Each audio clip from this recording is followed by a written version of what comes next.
Selon le PDG de Ford, l'erreur de Tesla est le manque de fraîcheur. Ok, Jim Farley donc.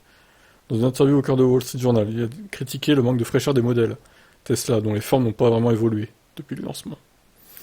Allez lire 1913, lance Jim Farley faisant référence à un livre qui examine de près l'année où Ford s'est imposé sur le marché de masse. Tout ça s'est produit déjà dans le passé.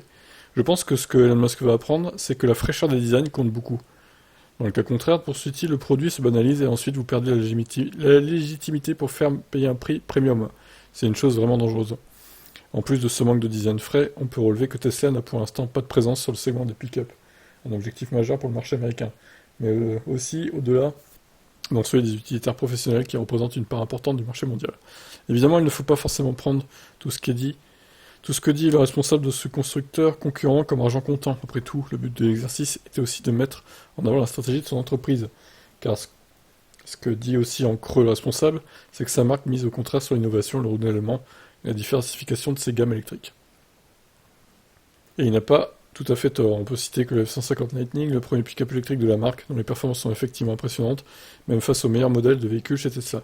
Le F-150 Lightning compte plus de 200 000 réservations depuis son annonce en mai dernier. La marque a également fait parler d'elle avec la Mustang Mach-E, premier SUV électrique inspiré de célèbres sportives, ainsi que le e-Transit, premier fourgon électrique de la marque destinée aux professionnels.